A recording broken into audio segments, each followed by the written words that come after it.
যে একটা সুন্দর সুধী সমাবেশ যেখানে সুধীরা কথা বলবে এলাকার উন্নয়ন নিয়ে, এবং এই এলাকার উন্নয়ন নিয়ে কথা বলার জন্য আমি এখানে সুযোগ পেয়েছি, সেই জন্য আমি আপনাদের কাছে কৃতজ্ঞ। তো আপনাদের মুখেই শুনলাম যে আমাদের আসলে যারা প্রশাসনে চাকরি করেন এখানে এই প্রথমবার এখানে এসেছেন। তো আমি জানি না বিষয়টা যদি এমন হয় থাকে আসলে দুঃখজনক।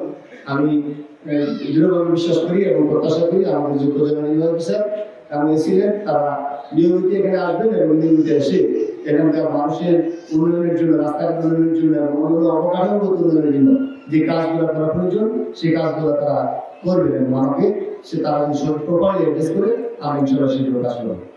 এতক্ষণ আমি আমাদের হিদুয়ার রহমান মোল্লা সাহেবের অত্যন্ত আবেগকারী কথাগুলো আমি শুনতে পেলাম।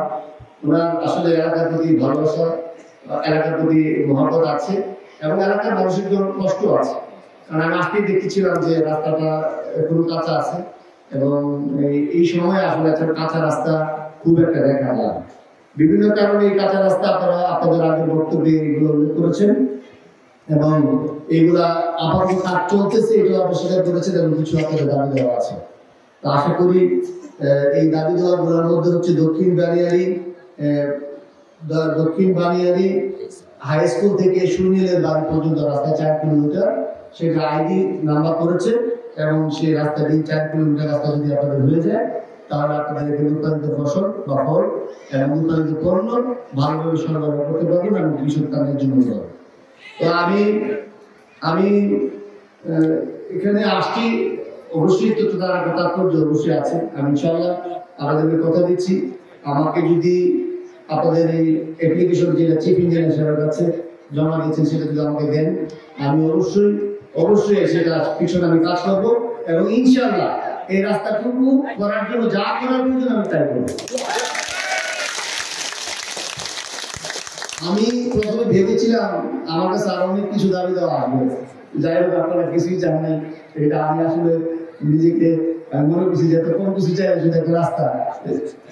হ্যাঁ না, আপনারা জানাবেন আপনাদের কি কি প্রয়োজন। এখন আমি তো আসছি আসলে তো ভিতরে আমার কোনোদিন আসার আসলে সুযোগ ছিল না, আপনারা আমাকে সুযোগ করে দিয়েছেন। এই যে আপনারা যারা বাকি মানুষের সাথে জড়িত, যারা কৃষিকাজের সাথে জড়িত, যারা আপনার জন্য সাধারণ তাদের সাথে কথা বলার, কথা শোনার একটা যে অপূর্ণ সুযোগ তৈরি করে দিয়েছে, সেই জন্য আপনাদের ধন্যবাদ জানাচ্ছি। আমি উপজেলা নির্বাহী অফিসার এবং এসিকে অনুরোধ করছি, তোমরা এই এলাকার কি কি প্রয়োজন আছে, এখানে কি কমিউনিটি ক্লিনিক আছে, এখানে কি অন্য কালভার্টগুলো আছে, ছোট সেতুগুলো আছে কিনা, ছোট মেরামত কাজগুলো কিছু করা যায় কিনা, স্কুলের খেলার মাঠে বাটি ভরাট আছে কিনা, এই কার্যক্রম তোমরা পরিদর্শন করে দেখো, দেখে আমাকে জানাও, আমরা ইনশাআল্লাহ আমাকে গ্রহণ করবো। তো যাই হোক, আজকে এখানে আমি আরো সবচেয়ে বেশি আনন্দিত হয়েছি যে আমাদের মায়ের এখানে উপস্থিত, আমার বোনের এখানে উপস্থিত, তাদের অফিসার একজন নারী কর্মকর্তা, সে ভেবে ভিত্তি করা যায় আমরা সেটা গ্রহণ করবো। তো যাই হোক, আমি তো কোনো রাজনৈতিক বক্তা না, আমি খুব ভালোভাবে কথা বলতে জানি না। তা আমি আপনাদের কথা শুনেছি, আমি আগে আপ্লুত হয়েছি। আশা করছি সামনের দিনগুলোতে আপনাদের পাশে থেকে এই এলাকার উন্নয়নে নিজেকে সম্পৃক্ত করে